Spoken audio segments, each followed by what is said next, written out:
Hey guys, welcome to this week's episode of Table Talk. How you guys doing? I'm your host, Anthony Irvin. Thank you all for being here tonight. Really appreciate it.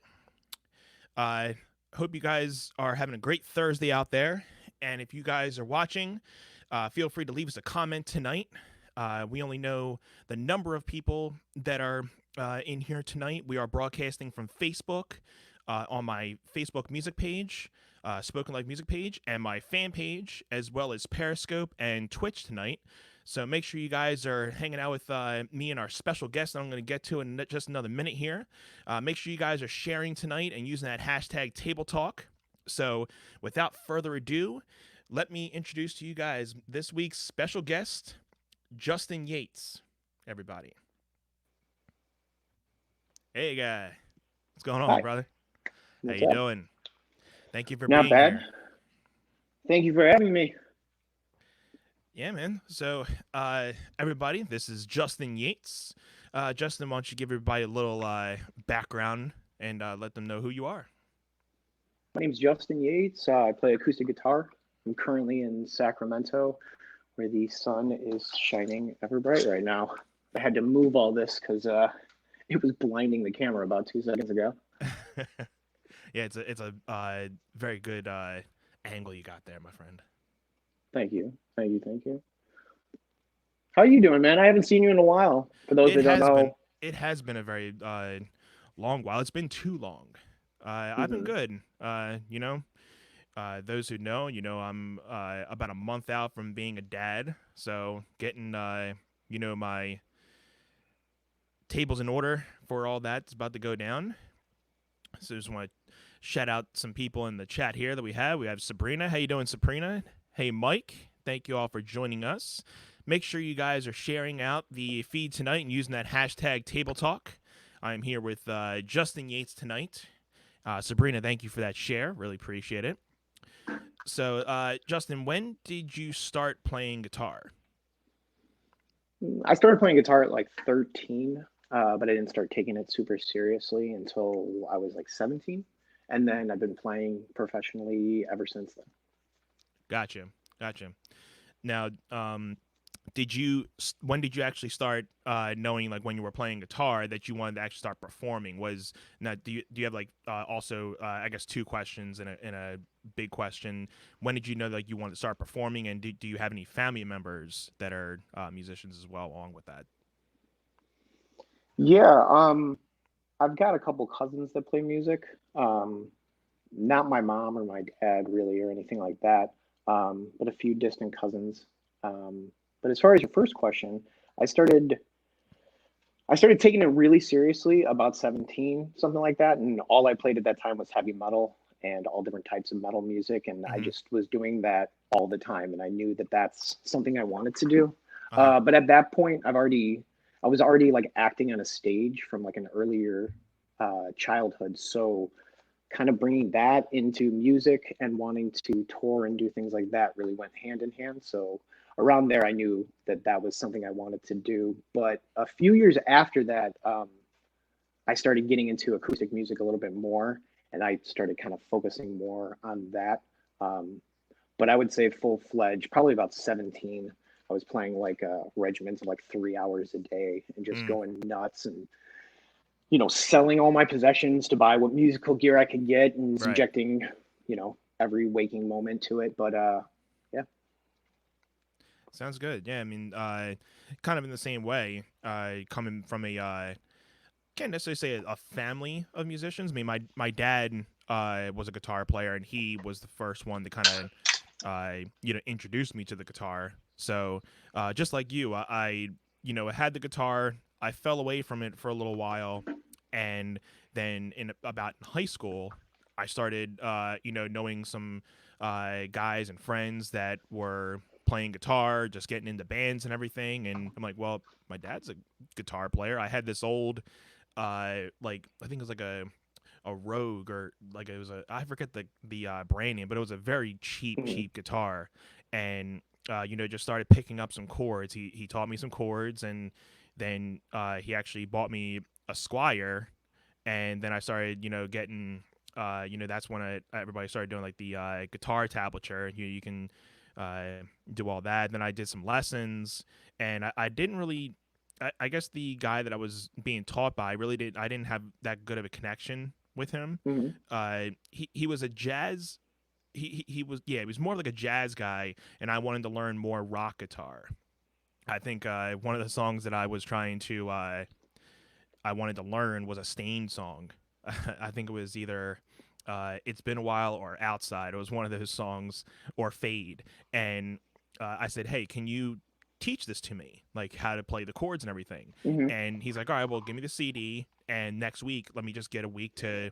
Uh, get this down. He comes back and he makes it like a jazzier type of, interpretation. I'm like, this is not what I expected. And I think that's when I was like, I just started teaching myself, and I just started, plateauing from there, just learning different songs. Because if there was something on the internet or some like band or artist, I was like, all right, well, let me learn that one. And then came into, my first band that I met with some guys in high school, and then eventually becoming a solo artist, and bouncing off that, knowing you're a solo artist. Were you always a solo artist, or did you start out with bands first, or was it always just Justin Yates? Well, first and foremost, for me to check the chat in here, I have to turn my phone around. So if my camera gets all goofy, that's what I'm doing. Okay, I'm okay. just so you know. Um, Before I ask your or answer your question, I'm really curious about what you said. Do you have any of those guitars that you were talking about? I think I still have my very first guitar. I don't have it on me. It's probably at my parents' house. I'd have to probably ask. I think my mom is actually watching. I would have to ask her to see if my dad actually has my very first red guitar. It's I would have to take a picture of that. It's pretty funny. I think it's like it had to be like it was like Rogue, I think, something like that. But then Hmm. yeah, I still have the Squire, and I installed, I think, some Duncan pickups on there, and it was just from the original. And I installed some different pickups on there, and Oh then yeah. got a couple guitars, and just you get one guitar, you got to have another. That's cool though. If you can acquire that first guitar, I'm really envious of you. My first guitar was also a really cheap Hamer. It wasn't anything spectacular, but that Uh was huh. sold to a kid, and he ended up painting it pink and putting a pink lightning bolt on the 12th fret and calling it Pink Thunder. And I have no idea what happened to it, and it stinks because I would love to have that. But I still have my second guitar, and I hold that Mm, thing really close to my heart. So but to answer your question, no, I've played in a bunch of different bands over the years. Doing Justin Yates, like the solo acoustic material, was something that I chose to do probably like 8 years ago now. okay. Um, but before then, I mean, I jumped into a bunch of different bands. I wasn't always like, I don't know, um, trying to base music around myself or something like the Justin Yates band or something like that. That wasn't ever my idea. It actually just kind Gotcha. of fell into it that I called it my actual name and Uh huh. followed it myself, versus trying to join other bands and make different names and stuff like that. Right. Yeah. I was always in bands, and I never thought of myself as a solo artist.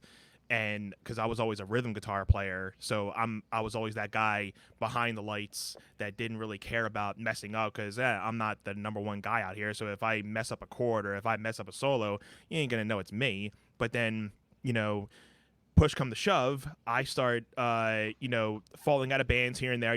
We do the whole, it just didn't work out thing. And I'm Mm-hmm. like, all right, well, I still want to do music. And I started thinking, I can just start writing my own songs and doing some acoustic stuff. I always had an acoustic at my house, but I've never really thought of like, hey, I can start writing my own music and just start. So I start writing some stuff here and there, and I put out my EP, and then I'm like, oh crap, I got to start performing this stuff. And I've never performed by myself. Well, I've performed by myself, but not in like a gig standpoint.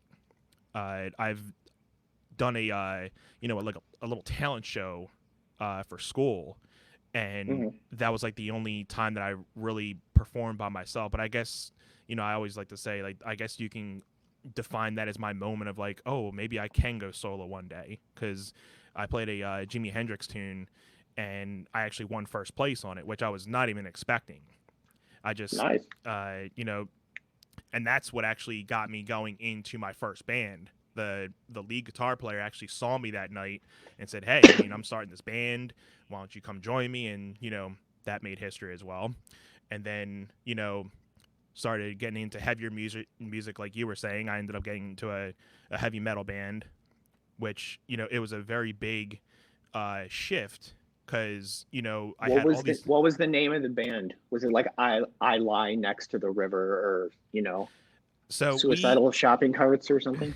we we started out by calling ourselves Eyes to the Skyline. Wow. Eyes to the Skyline. Was that a direct ripoff of Design the Skyline, or was that just from your own, you I know, I coming up with there that? was a band, because I was in I was looking for people who would be able to play metal music, because a lot of people around my area were already established in bands. So I had to go Hmm. into Jersey, and I'm not sure now. A lot of bands in Jersey. There was a couple different bands in Jersey, but they all almost had like something with sky or skyline in them. But I'm like, Yeah, it was popular for a few years back then. right. And then once we got through a couple lineup changes, we ended up changing our band name to Spectrums.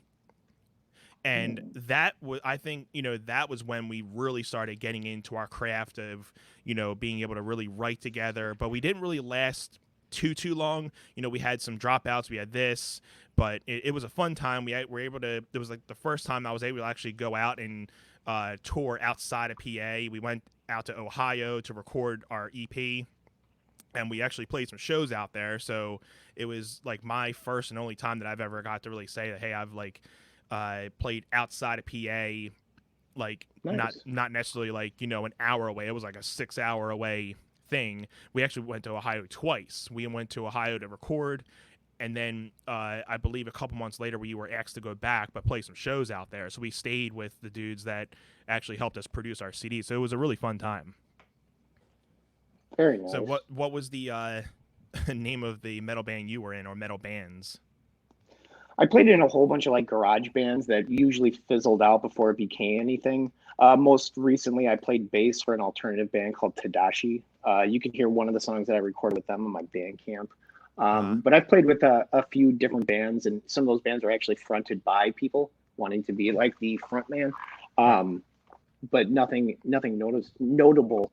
Um, you say Spectrums, and I know you say that the band stopped, but I think there is another band using that name. That I name think sounds there so was another band. familiar. I think there is another band right now with the name Spectrums, and I think that we when we were doing a lot of names, it was like a typical thing. Like, you don't necessarily check if that band name is being used at the point, so until you find out later. So then you have to be like, okay, instead of being Spectrum's band, now you have to change all your links to like Spectrum's band or Spectrum Music, Spectrum NJ for your state. So it's trying to figure out where this goes and where that goes. So I think out of all those MySpace Sky-based bands, I think Sky's Airplane is still my number one favorite. I just want to go on all record with that one.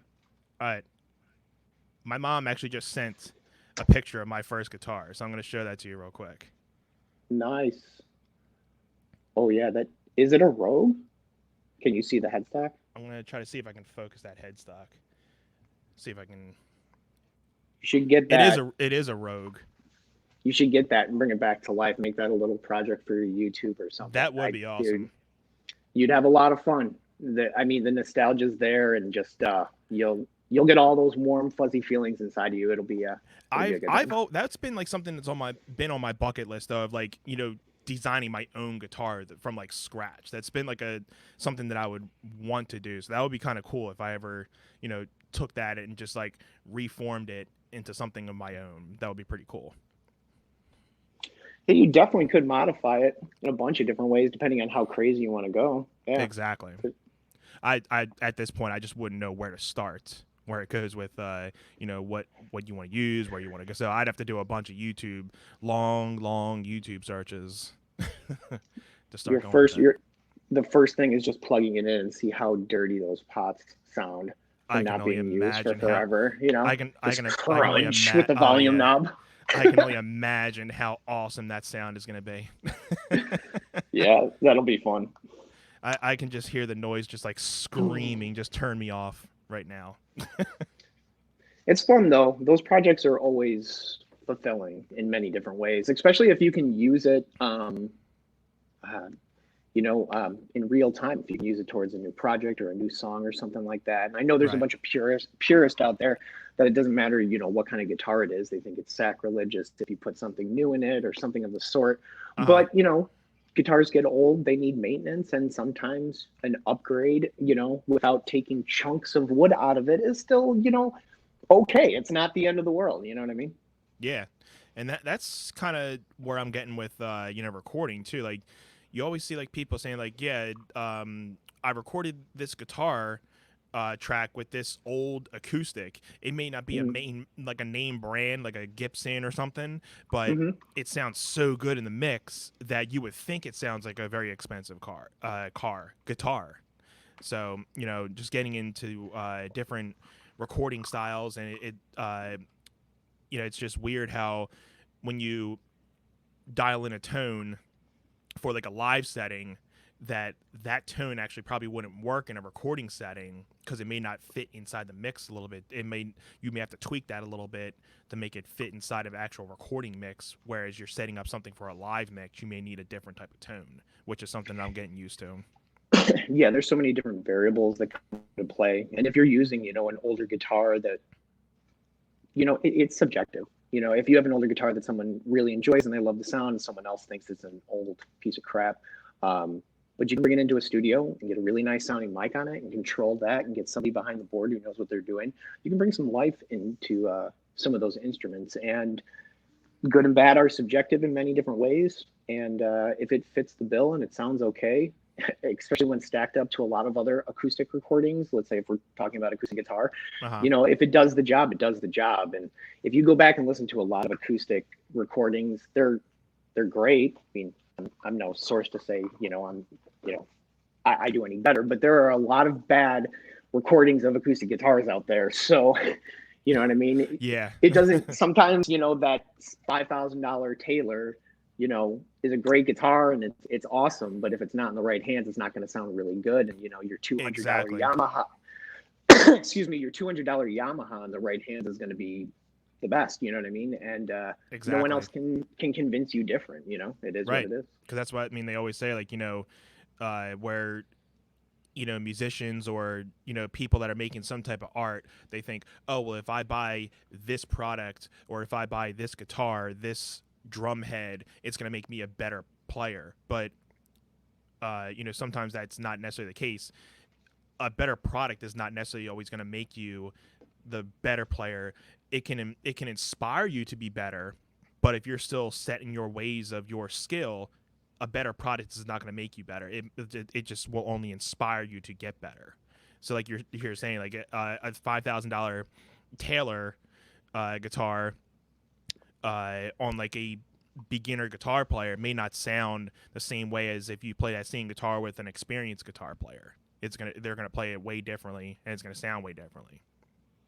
Yeah, I mean the guitar will probably still sound good, but yes, definitely the hands will tell a lot of Mm-hmm. the sound that's coming through, no doubt about that. Mm-hmm. Though buying a nice amplifier or buying a nice guitar isn't surefire way to sound better or get better, but it can definitely inspire. And there's a lot of things that can trick you and fool you into thinking that maybe you're playing better or disguise certain things, distortion Right. being one of them, and it's Mm-hmm. great. You love it, but when you strip that away and you start looking at all your little subtle playing nuances, you can really figure out what's going on there. But I digress. I've played some amplifiers and some certain pieces of gear though that even though I know that they're not making me better, they're so undeniably amazing that when you're playing it, it gives you that impression that it's good. Like you can, Right. for example, you can buy a small amp or any kind of amplifier, tube amp, whatever, and you hear the sound and it sounds great and it's awesome. But it's different from playing like a $5,000 boutique amplifier where you play it and the resonance of your rib cage is like, Right. and you're like, I can feel the music. It's almost like a completely different experience, which subconsciously will mess with you, but it can help, it can aid, just that little bit of something can get you even more intrigued, and that'll send you down the rabbit hole of practicing more and doing things you should have been doing Absolutely. from the first place. Absolutely. It's all about, sometimes what just keeps you inspired to continue to Mm-hmm. make yourself better. And, if you need it, not saying that you shouldn't buy, a specific guitar or product, because it's not, if that's going to inspire you to be better, go for it. Because we're all looking to get better, and something to keep us inspired to be better. So if you need that, I mean, not saying that you need it, but if it's going to keep you wanting to play and keep you inspired and keep you interested, go for it. But invest into it. And I think a lot, like if we're talking just guitar players, you know what I mean? Guitar Hmm. effects and things of that nature. There's a lot of effects that catch the eye because they're really flashy or they got something cool, a really nice delay, a reverb, some sort of sparkle effect. You got choruses and all this fun stuff. But, and maybe I'm just a nerd, but this pedal right here, look, yeah, not the best sun. It's a Yeah. Keeley compressor pedal. I'm sorry, the sun's Okay. killing it. It's a 4-knob Keeley compressor pedal, and Right. you would think you wouldn't be excited about a compressor pedal Hmm. because it's not bringing anything fancy. This pedal is amazing, and I Hmm. really think being an acoustic player, which like EQ and compression bring so much to the table, and if you want to be inspired, I can't tell you. Like I remember putting this in my chain for the first time, and it just made me want to play more. It Uh-huh. made me feel like I was a more balanced player because of the attributes that compression does. Yeah. But whatever it did, you know what I mean? Inside my head, subconsciously, it made me want to just keep practicing and get Yeah. at it. Made me have no problem playing those songs that I hated to play, or if I was bored that day or something, it didn't matter. And Right. that's always good to get that fire kicking inside of you. You know what I mean? So any little thing that can do that is always a good thing. Yeah, definitely. So as we keep on talking here, we are here with Justin Yates. You guys are watching Table Talk. Thank you all for being here. Please give this a share. And when you are sharing, make sure to use that hashtag Table Talk. And let's see. I know Justin has a couple endorsements he would like to talk about. So, Justin, why don't you give a couple of your endorsements that you're involved with? Oh, is this the part of the show where I get to whore myself out? Sure, sure. Why not? I'm just kidding. Any guitar players out Keep it there, PG. any any guitar players out there that are watching right now, if you guys go to my website and make a purchase in the next 48 hours and let me know in there that you are a guitar player, I'm going to send you like a little goodie basket. Hold on a second. I told you I had to move my camera because the sun is blocking everything. If you are a guitar player, let's see an emoji, like the guitar emoji, if you guys are guitar players Of course watching. it's not in this. Of course it's not in this. I'm totally underprepared here. Well, I've got some goodie bags from my friends at Elixir as I'm looking around, and comes with like a polishing cloth and some pen and some guitar picks. I am the worst cameraman today, I swear. Well, maybe if I pull it back here. Yeah, There you just a go. little goodie bag, some guitar picks, some stickers and stuff like that. I Very always like to nice. give them a plug because I'm very blessed to be endorsed by those guys, and I really love what they do. So every time I get an opportunity, especially when I'm talking about guitar, I always love to try to talk about Elixir because, Hmm. as you know, they are the most amazing strings on the planet. I really do like playing elixirs. I just recently put well, right now I have elixirs on my Fender Stratocaster, and for years I was using Fender bullets, not dodging Fender bullets. They are awesome, Mm-hmm. but I, with the fact that being that elixirs have the coated string, I haven't had to really worry about the strings, getting all gritty and messy. I don't feel like I have to really change them, and they keep that tone for longer. So that's the first time I experimented with electric strings for the Elixir guitars. I've always used them for acoustic, and when I was doing a lot more acoustic stuff, Mm-hmm. I would always buy Elixirs. But that was the What first kind? time. What kind of elixirs are you using on the electric? Just out of I curiosity, because I'm I a am giant nerd. using the Elixir. We're gonna plug Elixir all tonight. Uh, the Elixir There you go. NanoWeb, Very Nano nice. NanoWeb Elixir strings. If you do get a chance, and this is just we're on topic, it's kind of funny because it would be a product I would love to push out there, but they haven't made it yet. They have these new OptiWeb strings for electric, but not for acoustic. And I play like my whole set is acoustic Uh huh. music.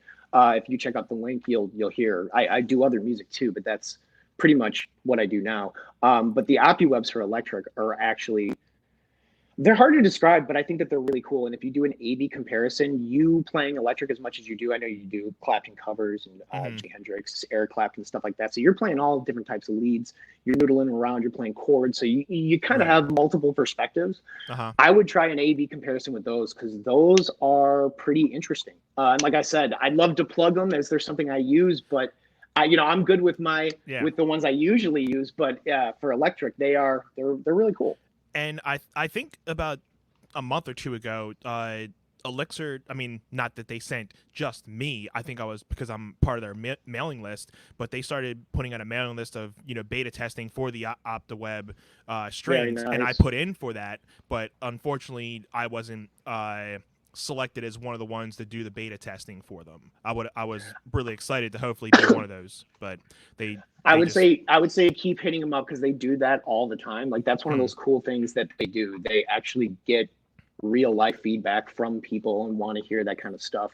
And it's not surprising to hear that they closed the doors because I guarantee as soon as they opened it, like a bunch of players are like, I would love to try them. You know what I oh mean? yeah, Uh, I was like, whoa, you're like I've never gotten like the beta. I thought I was like, okay, is this just going to me or oh okay, there's it's just a mailing list. I thought it was just coming to me, but no, it was just like one of the mailing list things. Like, oh, we're just trying to beta test these type of things that are coming out. We want you to just plan for a certain amount of time, A/B test, and see what you think. And I'm like, yeah, I'll do it because I love well, electric strings and so Well, despite that, I would keep hitting them up because they do multiple field tests, and I'll give them a nudge, no doubt about that. But if you do get a chance, check them out because they are out now because all the field tests were done. But they're pretty good. I mean, I'm a huge advocate for them because I love. I mean, like you say, you use them on your acoustics. They speak for themselves. It's stupid for me yeah, to sit here and try to like sell them. Um, right, but those Opulums, they're nice. I mean, they have everything that you're looking for plus this just kind of weird little I can't really put my finger on it, which is pun intended, but it's got that touch or it's got that something. And yeah, definitely check it out. Like, I think you'll be pleasantly surprised. yeah. And by the way, guys, we're not being paid to talk about this stuff. We're just Oh, openly no. talking. The Elixir is not paying us for Elixir is not paying us No, not at tonight. all. We are just openly talking about the love for Elixir right now, and they're a great company. Uh, That's that I think in itself, though, for if there is any guitar players in there or in the chat or who watch this down the line who don't use Elixir or may have wanted to use Elixir before but haven't gotten them because they are a little bit more pricier than some of the other strings yeah, that are out there. But just like Anthony said, like neither one of us are paid to talk about it. I've used them for 15 plus years. I don't know how long you've used them, but they're one of those products that's and I know this is a ridiculous comparison, but they're one of those products where it's like when you drive a fine motor vehicle. right. You don't have to sell it. Like everything is there. You play elixirs, and I think if they're not for you, you're gonna know Hmm. instantly. The touch, you're gonna know. You're a seasoned player, it's not gonna be a problem. But if they are for you, you're gonna know instantly too. And that's where you and I can just talk about this. We don't need to be paid. Like their product Right. is that good. You know what I It mean? just sells itself in a way. So Yeah, that's a absolutely. product in itself when it sells itself. I mean, when you just hear about it, it's one thing you can hear and see ads and stuff, but until you actually try a product for yourself, because usually it's like the same thing with movies. Sometimes I won't see a movie, but then I'll hear all these people like, well, I didn't Mhm. like it. Oh, I thought it was great. Or if I hear like about it, a lot of bad reviews, I'll be like, I mean, I might still see it because I'm not gonna always believe everybody's review. I'll just go see it and then I have my own opinion and then I can, voice my own opinion. Like, oh, okay, if I didn't like it, then yeah, I'll agree with people I didn't like, or if I liked it, I'll agree with the people who liked it. But I gotta ask this because I see your little friend in the background there, and I think I probably asked this one the last time we were in the Philly area together. But Hmm. what is the background behind the monkey, if there is a Um, background? yeah, I had a teacher in eighth grade who had this on her desk, and I was a kid who couldn't sit still. So I would always play with this monkey, and her and me became friends, and it was just some innocent little thing. But at the end of the year, she gave it to me, and I hung on to it. And it sat around in a bunch of different closets and, from house to house and just hung out for a while. And then once I started playing in bands more, and going through a lot of stuff in my life, I kind of brought it back a little bit and made some modifications. If you check out my website, you'll see a lot of different modifications, but Mm-hmm. it became a friend, totem, whatever you want to call it, Mm-hmm. and became like a small Easter egg in the background of little band things that I would do. And basically, how it got turned into, I guess you could say, like a mascot for what I'm doing now is I was doing the photo shoot for my first CD. Uh. Horrible cameraman here. And we had a bunch of shots that we were going to use. And a person I was working with at the time saw this shot of the monkey and was like, that should be your cover. And I was like, huh? Like, I had this whole other idea planned out and Right. was totally caught off guard. And he's like, I've known you for a while. And I think that image is a good representation of the person you are. Many different sides to the person that you are, and I think that kind of encapsulates all of it. And I sat and thought about that for a while, and really what it meant, and I really leaned into it.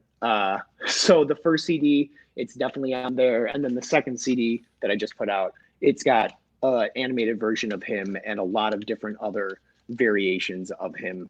So been able to find a way to immortalize him, because sadly this is not the original monkey. This is version 2. The first monkey is just gone. That's the short story, but Yeah. I Yeah. tried to do as much as I could to immortalize him, and it's been going well. So if you look at like all my videos now, he's like animated in there, and yeah, So it's it, pretty fun. so have you before we get further into that, I think we had Mm-hmm. a comment in here from Jim on the fan page. He was saying that he uses elixirs on his Ovation guitar. If they want to pay me for it, I'm fine with that. Exactly. If they're Nice. going to, hey, we ain't gonna complain. But yeah, I mean, we're two guitarists that love playing elixir guitars. So shout out to Elixir if you guys eventually watch this anytime. So but yeah, so, I should mention I'm not a huge Ovation fan, but don't take this personally. But I bet you those elixirs make that Ovation sound better than any other string out there. and I've You known a you couple let me know. people. Yeah, I would really like to know how they sound, and I've known a few people that have played Ovation guitars, and I mean, like I Hmm. said, I have no, I've used one from somebody. I wasn't the Hmm. biggest fan, but I guess again, it's just how it feels, and it just when It's you all have a guitar, preference. it's all preference, right? I mean, it just Yeah. depends on like no even the big end guitars like with that, it's just like no guitar is the same. One Fender, one Gibson, one this can be different from another one. You could put two Fender Strats together; those two are going to have two different types of sounds, Hmm. and it just No, no depends doubt. on what hits you more. Yeah, especially when you lean into the acoustic world and you're talking about tone woods and things of that nature. And a lot of people may argue to how much that plays a part, but being a person that submerges themselves in acoustic music, I think that it does, and I think it really plays to the point of what you just said. And in the electric world, I think it's a little bit easier to be able to replicate tones, replicate sounds, because Yeah, a lot of it's digital. It's so right. you can, I don't know the proper term, modulate that or recreate it in some way, but acoustic and stringed instruments like that are made of wood are just very temperamental. If like, for lack of a better way of saying it, it's sometimes even a pain in the ass. They don't work well. They're their own being that kind of speak their own little whatever. And just like you said, you put one next to another one, there are going to be subtle differences. Yeah. And that comes down to the maker, even comes down to the assembly line. It can come down to either it's the same guitar, but maybe there's just a one piece wood choice. You know what I'm saying? Or one subtle, tiny little thing that creates a whole different other sound profile. That's really awesome. I love Yeah, that man. kind of stuff. So yeah, Jim also added to that they actually do sound better with the Elixir strings on there. So Nice. that's very nice. I would, Jim, if you can send us a video, down the line, that would be awesome. We would love to hear that. I'm Uh, not a huge fan of Ovation, though. I know, like you were mentioning yourself, a couple of people that stand by them, and they're just not for me. I've never played one that really wowed me, but right. I mean, I've had students come in with the worst guitars that are just so bad, and the tone that comes off those strings almost brings the guitar to life. Like it's almost 9 times out of 10, the student will be like, "What?" Or the guitar will be, Yeah. and it'll just have a little bit more sparkle, and I Uh huh. that really just gives a lot of credit to the tone that the strings produce. And Yeah. not to say that strings don't do that. I mean, all strings make noise. We're being really anal about this, but like it's a big deal. And if you play guitar all the time, you're gonna hear that. If you're playing harmonics, if you're going to hear those subtle differences, and it Yeah. makes all the difference. Absolutely.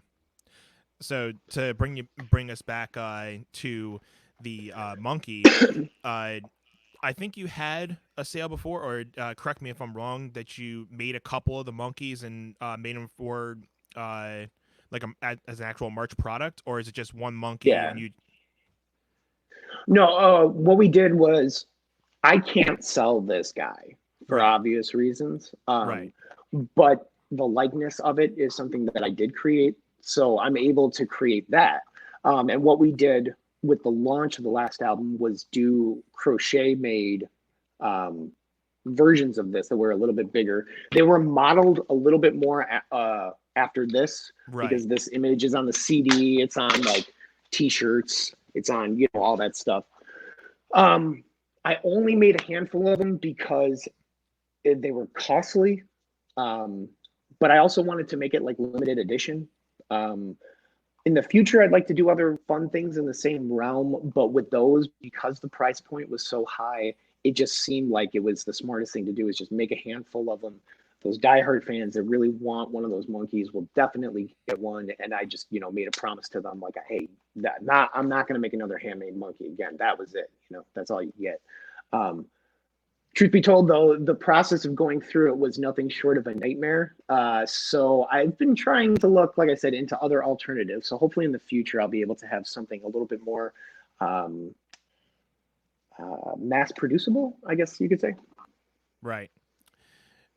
Yeah. So if you guys are just tuning in, I'm here with Justin Yates, and for anybody who's still checking us out, you guys can follow Justin Yates on Facebook, Twitter, Instagram, YouTube, at Justin Yates Music, or just at I think the YouTube channel is Justin Yates, and you can go to his website and find all his socials at justinyates.net. So make sure you guys give Justin a follow, and I believe he is also like me on Spotify, iTunes, anywhere you can usually download music. So make sure you give him a listen. I think you'll definitely like his style of music. When I first heard uh, his song "Stuck," I think that was the one that stuck with me for the time. No pun there. This guy. I'm getting better at my dad. I'm getting better at my dad jokes. So Very nice. Well, yeah, you they got the come little and one go. coming. You got the little one coming, so you got to be prepared. Yeah, yeah. I at least try to get one good dad joke a day. That's usually my practice. For those people that are listening, like you said, check out the website. If you're into acoustic instrumental music, singer-songwriter kind of stuff. I'm also doing a deal right now where if you buy my new CD for $10, you get a free T-shirt. So I think that's about the coolest deal that I could possibly do for you guys. So if you want to check it out, head on over there. If you want to check it out later, that's cool too. Yeah, I just thought I'd mention it. So And that CD is called Friends. friend, yeah. Yeah, so make sure you guys check out Friends. It definitely it's a also and his instrumental tracks that Justin does along with his full vocal and acoustic tracks. I love the instrumentation. Justin is an awesome songwriter, and just his musician ability has always stuck. And something that it doesn't take long for me to just be like, yeah, I gotta listen to this. So especially when I went with Thanks, man. Stuck, and a lot of his other songs, he has that groove to his music that I always like to put into mine. Something that's gonna at least get you, because it's not your typical just mellow acoustic stuff. He has that groove to it, and it keeps you interested. So the songwriting abilities on Friends is on point, my friend. Really good Thank stuff you. there. I appreciate it. I'm glad that you don't view me as just another white guy with an acoustic guitar. Nah, man. Yeah, I mean, we all we got to show love when we show love. For sure. Well, I appreciate it, man. Speaking of music, you just put out a single a little bit ago, right? I did I saw. I saw. back in January before this whole Coronaville life started. I put out a single called Tonight, and it is still Cool. up for download streaming. You guys can pick that up at you can follow me everywhere. It's Spoken Life Music, spokenlife.com. And if you guys are interested in looking at the new single, it's available on iTunes, Spotify. You can pick it up on my website as well. So feel free to stream that and follow us both on Spotify. Spokenfy. Wow, I should probably just make a whole new music streaming site called Spokenfy. Keep But drinking more of that beer over there. yeah, and this is the first one. Just wait until I get 2 or 3.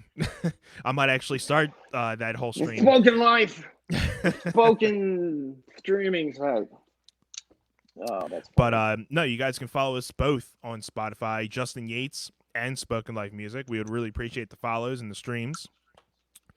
Oh yeah, yes. The what is it? 0.0000043 per stream. Yeah, I would definitely enjoy it. We really it would help need it. give food for my children. Yeah. Oh man. Are you working on any new music right now, or are you just kind of hanging out since the new single's out and the kids coming and the world's over? Well, and everything my else, thing is, yes, in the background, yes, I am working on new music. I'm working on some stuff. I'm working on a newer song, and then I'm trying to re-record an older song that I recorded years ago. And I look back on it, and I'm like, I could have done better. I mean, not saying that I'm the best singer. I know I've always thought of myself as a guitar player before a singer. But I felt, definitely with playing gigs and cover gigs, my voice has, being able to mold a lot better to finding my voice a lot better. So I think my voice has grown and matured over the last couple of years of being a solo artist. So I felt that, I can re-record that, and with being able to know the recording techniques that I know now, I can record a lot better than what I did back in like 2012, 13.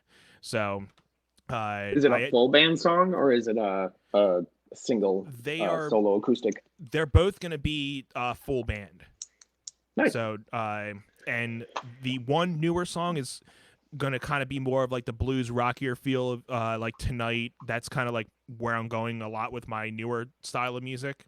And then the older song is going to be recorded pretty much the same way as when I first recorded it, it was just a straight acoustic song with an electric guitar in the background and just some, like small percussions to kind of fill it out. But I'm going to be able to put some drums in the background of it, so it'll be a little bit more of a fuller band. So I'm trying to get that all done before the baby comes, so I can be able to have some music to release when I'm kind of on somewhat of more of a hiatus. So I won't be able to write as much. So I'm trying to get that done within the next couple weeks, and it just depends on how much time I have to sit down here for a couple hours and record. But I can't really say that there's new music coming out soon, but hopefully by the end of 2020 I will be able to get some more music for you guys to listen to. How about you? Are you writing anything, or just kind of jamming out with friends right now, or are you just silently writing? I don't have any friends, dude. This is it. And it's none of your business. And I would thank you for staying out of my personal affairs. All right, well, no, well, this is going to end now. we've hit a nerve. uh, no, I am working on some stuff. I'm trying to keep stuff a little bit quiet right now because I don't know exactly where I'm going to take it. I released a vlog a little bit ago, and I told people that one of the songs that I'll add on whatever I'm doing next will be an instrumental that I've played for a few years called "Tip Your Bartender." Um, but I've got a couple other songs that ideas that I'm throwing around, trying to fine tune them. Hopefully, within the next couple of months, though. Depending on what happens with the world and a bunch of other things, I can try to get all my ducks in a row. But Right. everything's kind of on hold right now, so we'll see. Um, though I have a question for you though, because talking about this, it just makes me want to ask. And I know we spoke before going live about different topics you've talked about with other guys, and I know that the most recent song that you just put out digitally, which makes me want to raise the question of in the future, do you think that you yourself will release any physical music in any form, or do you think that that is just done for you? Now, I know that, in the world, everyone's got a different opinion on it and they say this, that, or the other. But for you yourself, where do you stand on doing all that? As far as like making a CD, Anything. I mean, we've right? seen bands do all kinds of stuff from the toolbox to, bringing back cassettes to small 7 inches to people doing download cards. So, I mean, even to ideas we don't know. I mean, I'm just going to wait for the singing birthday card next. But yeah, in some capacity, you know what I mean? You, as either yourself or your alter ego, Chuck, as we were talking about earlier, which won't Yeah. make sense to anybody, but it's fine. So either you or, Spoken Life or whatever, releasing physical media in any way. Do you see yourself even doing that anymore?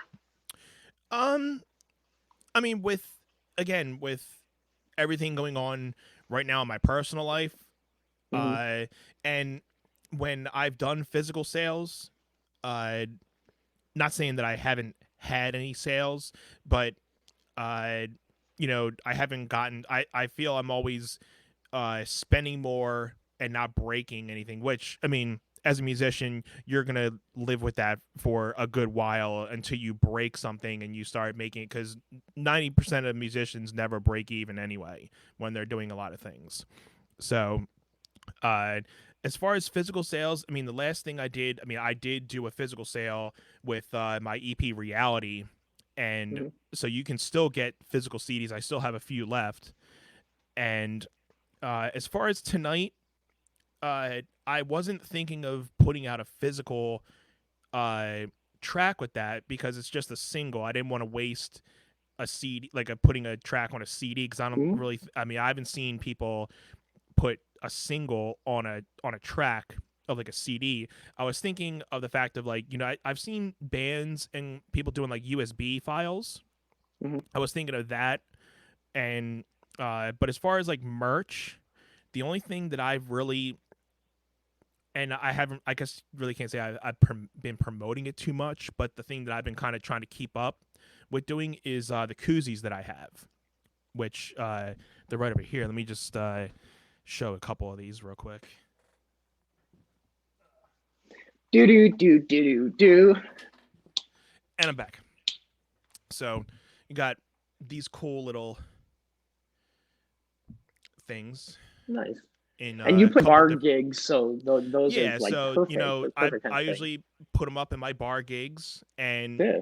necessarily, if people are tipping me, my thing is, that's technically almost in a way giving me money towards something. So I say, hey, if you tip me, feel free to pick out a koozie. It's a way There of you go. supporting what I do. And if not, if you want to give me extra money, or if you just want to buy it off the CD, it's always on the seat. It's always on the website, spokenlifemusic.com. You can pick up those right there, as well as all my music. And but as far as physical things, I can't say that I won't, but I probably wouldn't be putting a single out for a physical Mm-hmm. merch sale. But if I do down the line do another like EP of like 4, 5, 6 songs, then yes, I probably would do like a CD or something. But Yeah. as far as right now, I think I'm in uh, the midst of just writing singles and trying to continue to write better singles instead of trying to just write a big list of songs that are mediocre and then putting them out, instead of trying to just focus on one good song, trying to put that out, see how that goes, then write another one, then see my progress with that. So I was trying to see how that goes too. Understandable.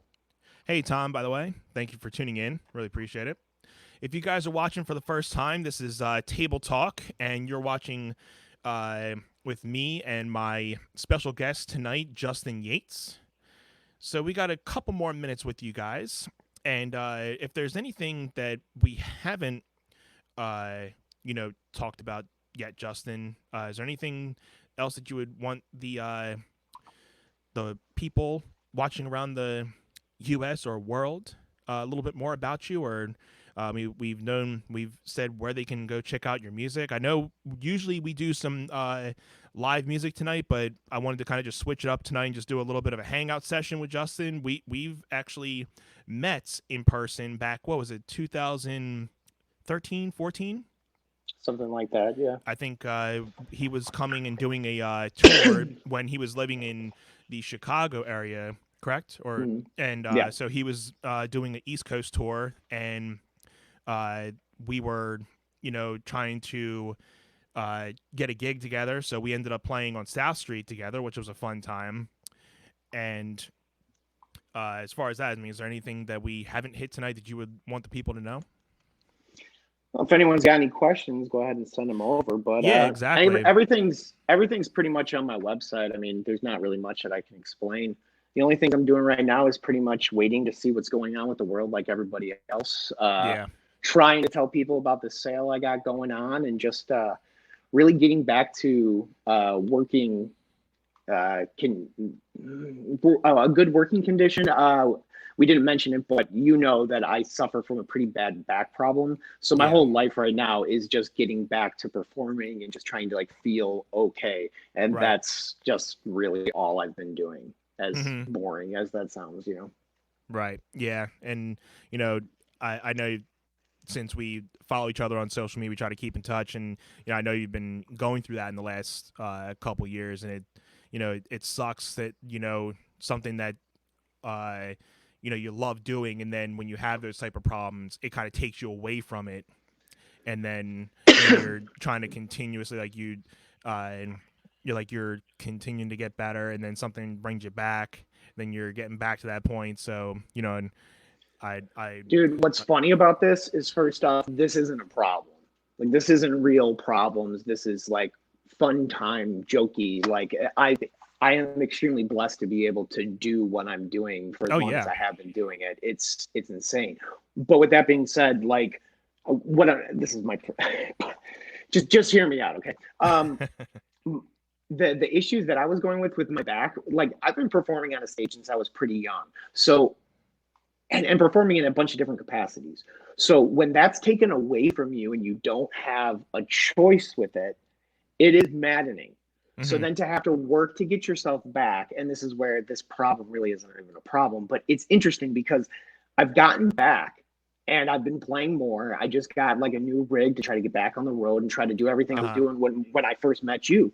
But now it's like, just like everyone else, it's now I can't do it, that are from choices outside of my control. And like I said, this Exactly. is not a problem, but it's weird to be in that limbo. But I'm happy I'm able to do that. I was able to play more shows in the past 6 months than I've played in 2 years, which is amazing. So I'm stoked.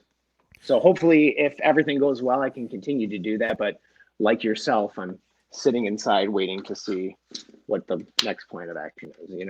Exactly. Yeah. I mean, even though things are starting to kind of open up for musicians, it's still, going to be a while until we see like music get back to where it was. And even when it does, I don't think it's going to be the same. I think this is going to change how we go see music for the foreseeable future, because I don't know how it's going to You know, change in total, but yeah. What's funny is I've had the pleasure of playing with a bunch of different bands, and I've had the pleasure of playing from main stages to, two people at a coffee shop and Yep. everywhere in between. Right. And what's interesting is that I've been able to make kind of my own little corner of the world out of those places because I treat them the same. If I play for a couple hundred people or I play for one person, it's the same thing to me. It's just what I do. I don't know. It's weird.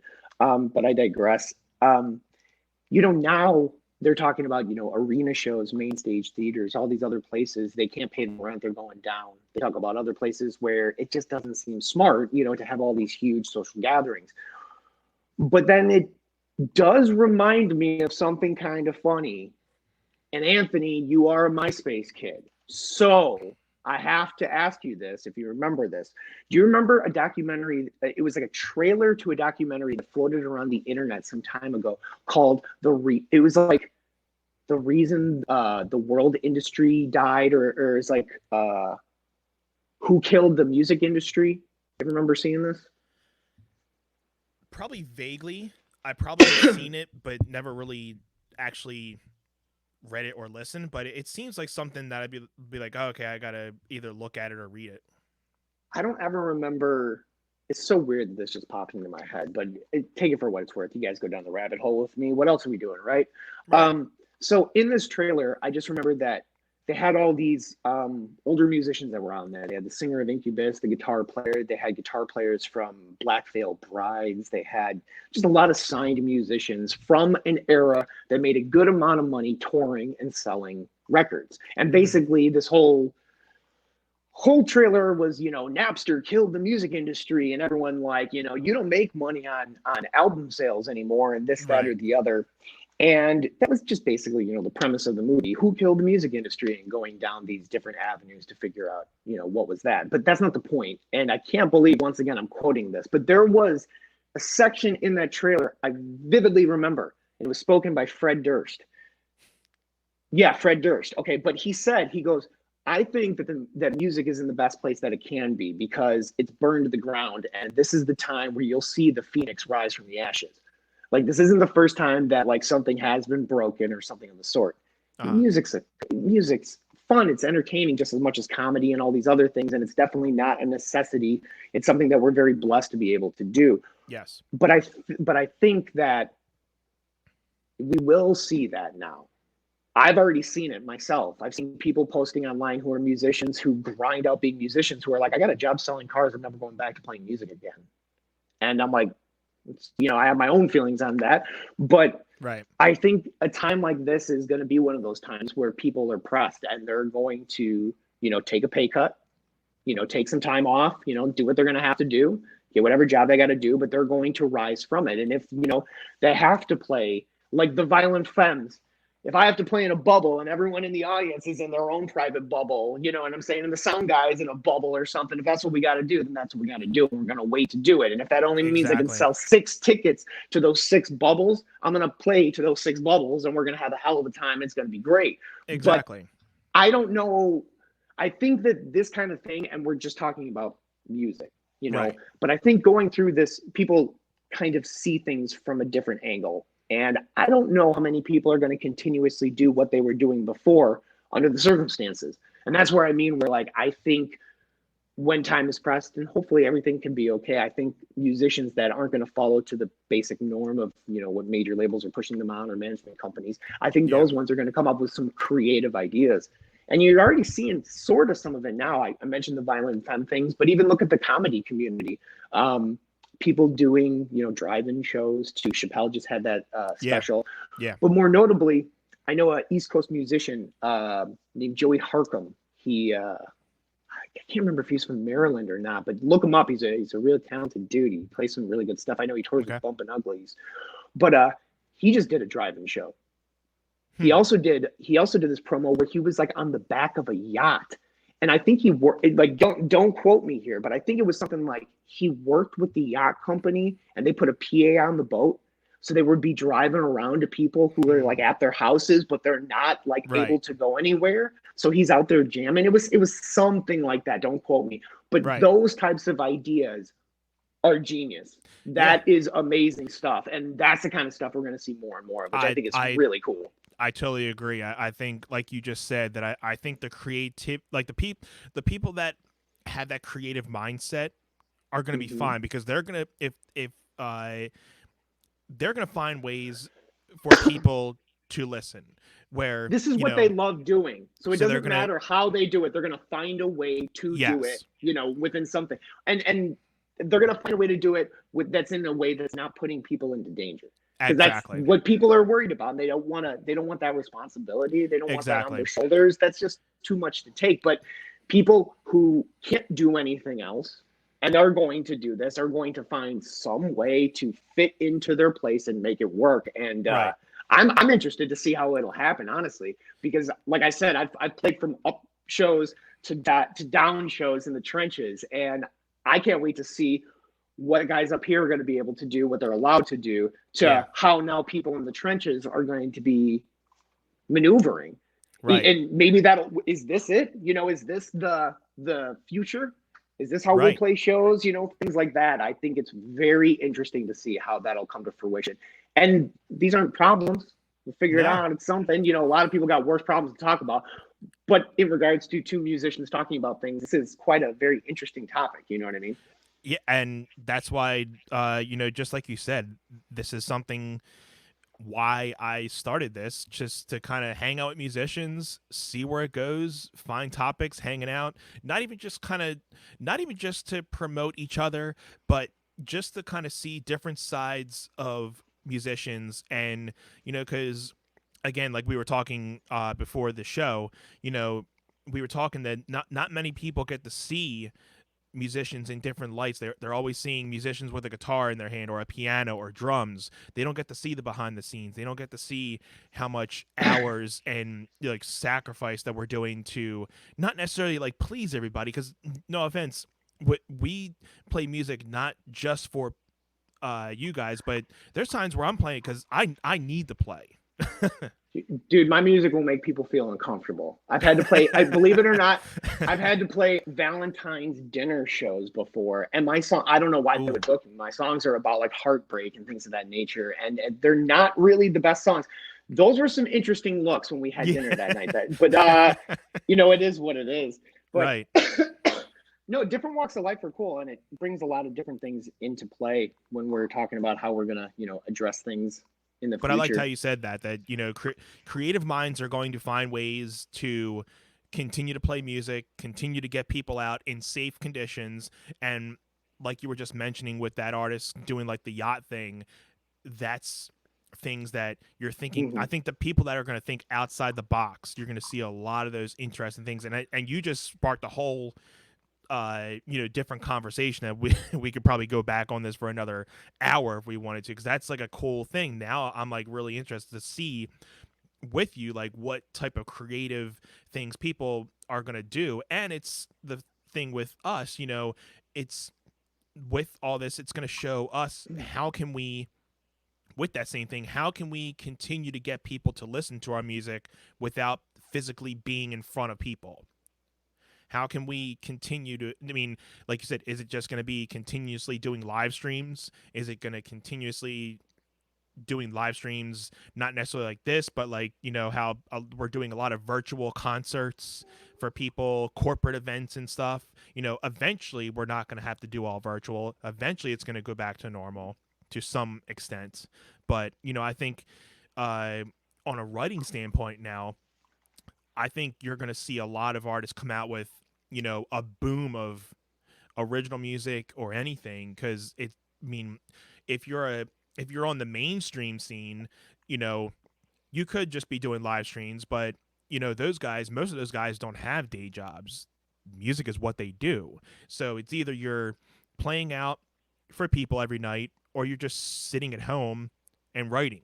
So I think you're going to see a lot of new music from a lot of your favorite bands, and you're going to see a lot of new musicians that had just started out playing live streams that may have not had the confidence to be in front of a crowd, that after this they're going to want to be in front of a crowd now, because they've been on live streams for the past couple months, year, you never know how long it's going to be, but now they've built that confidence to be able to play in front of people, and they can start playing gigs and getting out. So you'll might even see new musicians starting out. So it's going to be a whole like boom of I think not that's I don't think it's gonna change the industry, but I think you're gonna see a lot of new musicians evolve out of this stuff too. I think no matter what circuit you look at, it's going to be different. And seeing how that comes to fruition will be the interesting thing. Um, I'm trying to think of ways of approaching it myself. I've had to rework ideas, and it's really odd. You bring up a point that I think was worth mentioning. You say, people who are doing live streaming might be more comfortable and want to play live. I hate doing live streams. I don't like it at all. I think that if this is something that we have to constantly do, I think that would be horrible. I love going to shows. I love interacting with people and having that personal Oh, connection, and oh it's yeah, it's completely undeniable. oh And yeah, it's like I think I would almost rather put myself in a bubble boy suit and literally go door to door selling my CD to people, as crazy as that sounds, rather than have to conform to just playing behind an iPhone. yeah. And I know that seems weird, but it's like in this hypothetical world, if I could go out and not get anyone sick or myself sick or something like that, but still Uh be huh. able to perform, man, I would fight tooth and nail to be able to have that connection. You know what I mean? Oh Because this yeah. is cool. Don't get me wrong. This is a great invention and a Yes. great way to get ideas across. Mm-hmm. But from somebody like myself who's been performing for so long, it is not the same. At least for No, what I I get out of music, nowhere near no, that. I definitely agree with that. There's nothing like being in front of a crowd, physical crowd, you feeling the energy from them feeling the energy from you.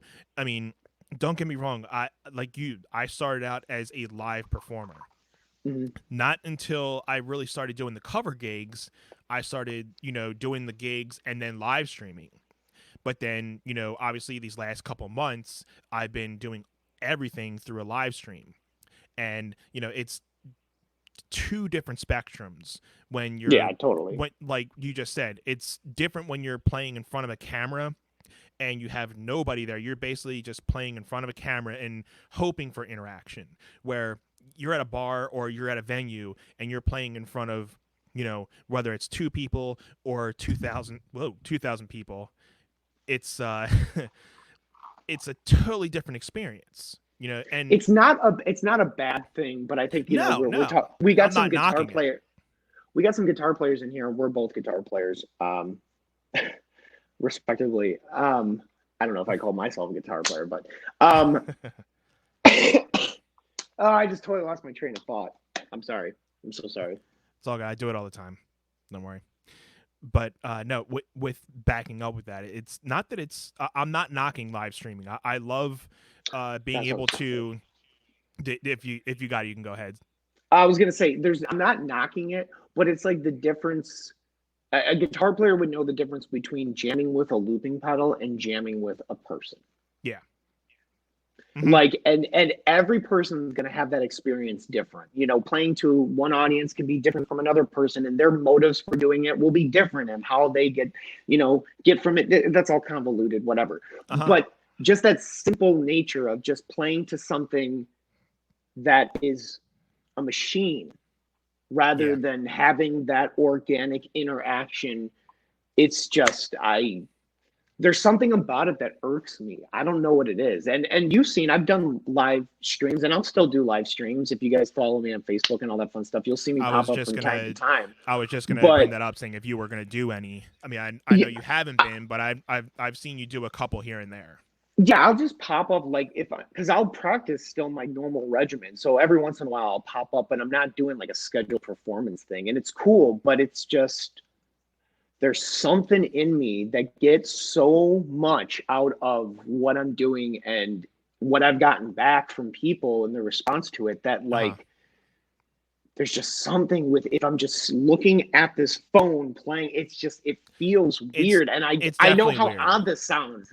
But I don't know how to describe it. It's just No, not the same. I totally agree. For people that have just started, because obviously since everything started, you're going to see a lot more people on Facebook Live, Twitter, Mhm. Periscope, Twitch that Oh yeah. just started. So for them, it might just be a normal thing. Like they're okay with playing to a camera and engaging an audience. Where performing artists, true at heart, like you and me, we can do it, but we're still going to be like, I can't wait to get back out in a crowd.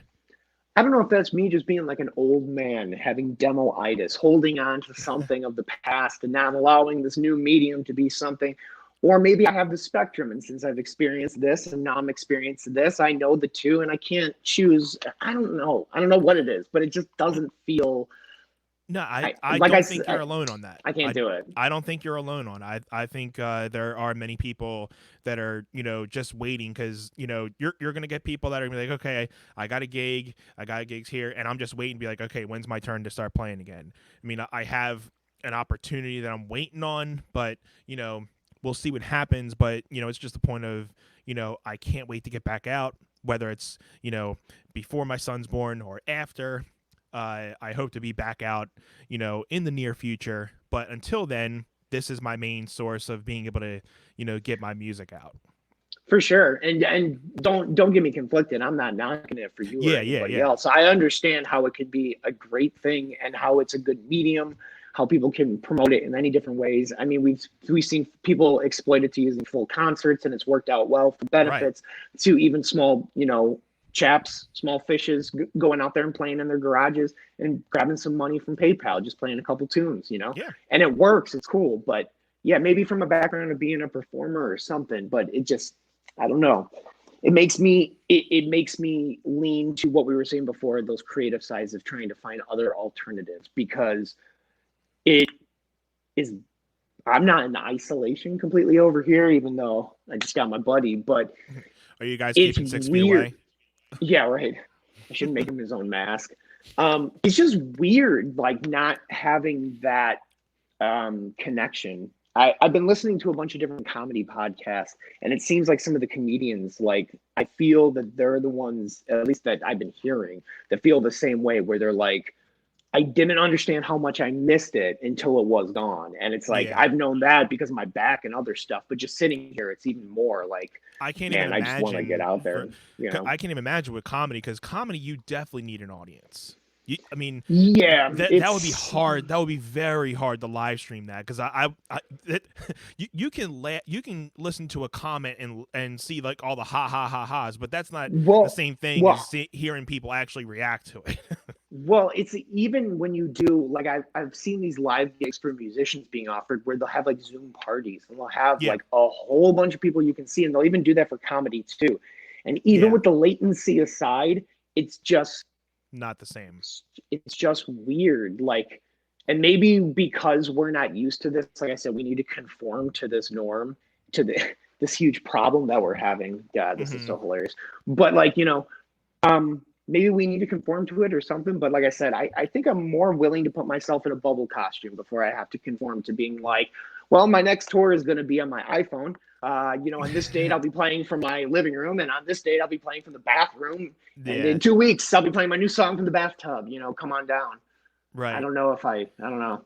And I think it's just going to, again, like we were talking about, it's just going to bring out the creativity, especially with people like me and a lot of my other friends that are uh live gig performers and streamers at the same time, that we can now take a lot of the things that we've done over these last couple months with our streaming abilities and then be able to work them in when we actually go back to our gigs, and kind of use both those stories to continue, and with being able to now that you don't really want to have a lot of people in physical contact with you, or a lot of people have song request sheets that they put out. You can't really do that anymore, so it's like trying to figure out non-touchable ways to really do that. Then you're thinking, okay, you can click a link, but then you got to think how many people are really going to want to click a link to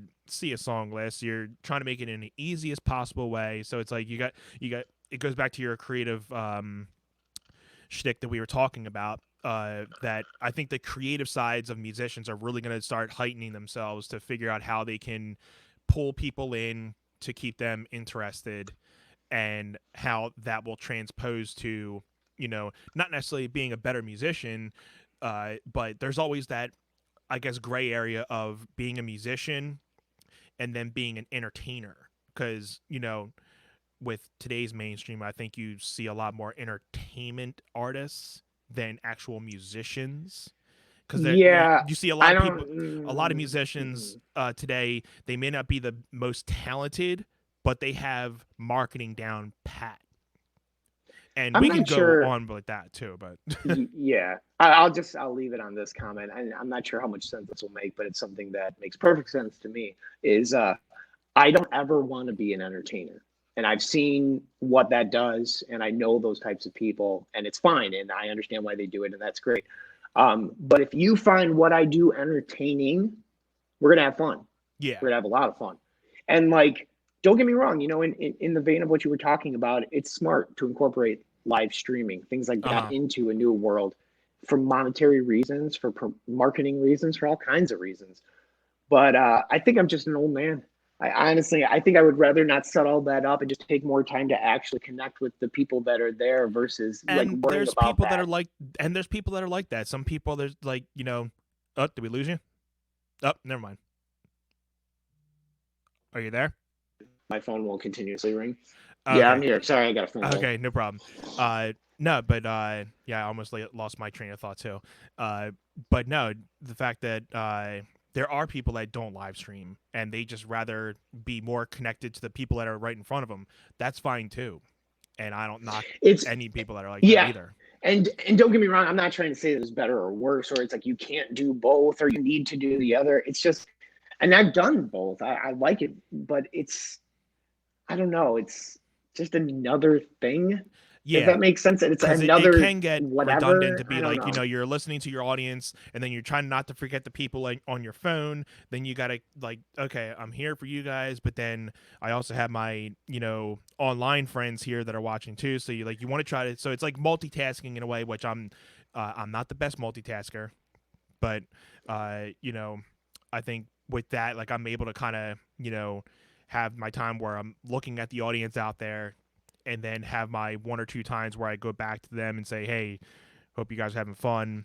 If I'm able to, have people that are interacting, I try to, shout them out a little bit, but then I always just make sure that the physical people that are watching me are always going to be happy, because no offense, if you don't have any people physically watching you, the people here, they can just leave, but still, those are the ones that are going to be the ones that you're going to need to keep happy first. So, No, I get all that.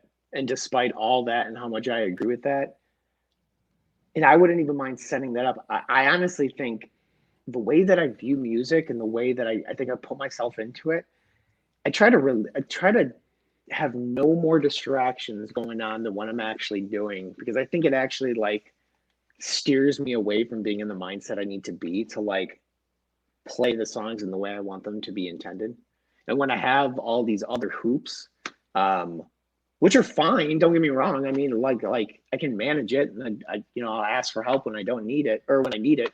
But a lot of times when I'm playing live or I want to, it's hard to describe, but I think the best way of saying it is like, because you're a guitar player, so there's a difference between playing a song and playing a song.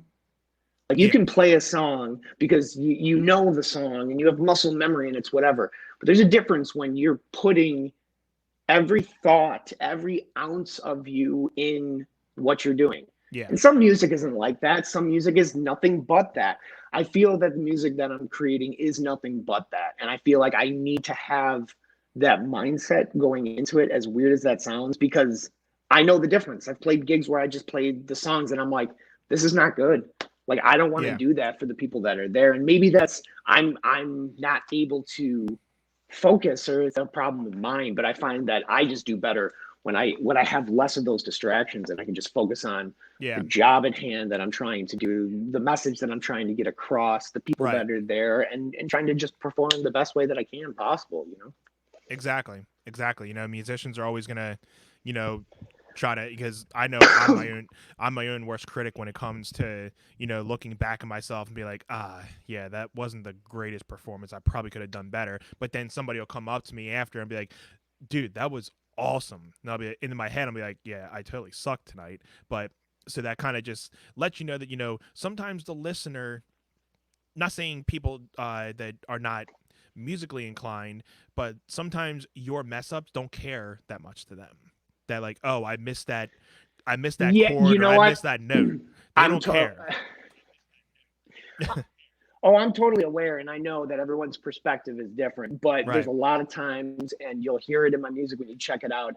I'm a very emotional person, and I cannot go away from something. And you're gonna know when I'm having a bad time because the pedal board's not working. And in the middle of my set, you're gonna see me throw my pedal board or do something stupid because I'm just in a weird headspace. Yeah. But it's hard for me to be that professional and just turn it off where people can still get something from Yeah. it. They sometimes they know, Yeah. but that's always a good thing too because I tried to give that real like ness. You know what I'm saying? I'm not Mhm. trying to sell something. I'm doing what I do. I don't Right. know if that makes sense.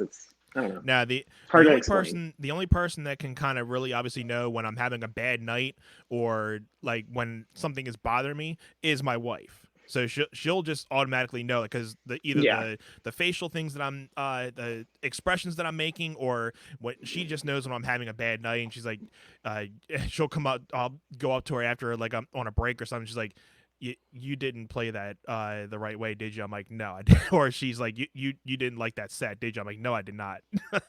Or but then she'll be like, well, you sound That's because fine she out knows here. you well. Exactly. And she, Well, that's because again, she's she the only knows one you that. well, and you wear and No, go ahead. go ahead. I'm sorry. No, just saying what I was saying before that. I was just saying you wear it well. You have a nice smile. Oh, thank you. I appreciate it. Hilarious. I But think we're getting latency problems now that we're hopping on top of each other finally. yeah, probably. But guys, thank you so much for being here. You guys have been watching Table Talk, and tonight we had the special guest being here. I'm glad to have him here, Justin Yates. Hope we can do this again, my friend. And glad we got to catch up, talk a little bit of music, talk a little bit about, Hit me up anytime, man. Thank you for having me. absolutely, talking music, talking about our future, uh, you know, perspectives of how music is going to be going forward is awesome topics. So I want to thank everybody that hung out with us tonight. And I think I will be playing some more gigs online with probably not this weekend. If not, I'll be doing some posts. And you guys can keep up with Justin again. I'll put up the little banners again while Justin is reforming his things. I'm gonna get here real quick. So you guys can follow Justin on Facebook, Twitter, and Instagram, and well as YouTube at Justin Yates Music, or if you're trying to find him on YouTube, it's Justin Yates. And make sure you go to his website, justinyates.net, to find out more about keeping up with him and his music. So, again, I want to thank you guys for being here. You guys have been watching Table Talk. My name is Anthony Irvin. Make sure you guys give me a follow, and I'm here every other Thursday with another special guest right here on Table Talk. So, thank you guys again. I will see you guys on the next one. Have a great night, guys. Thank you all for being here.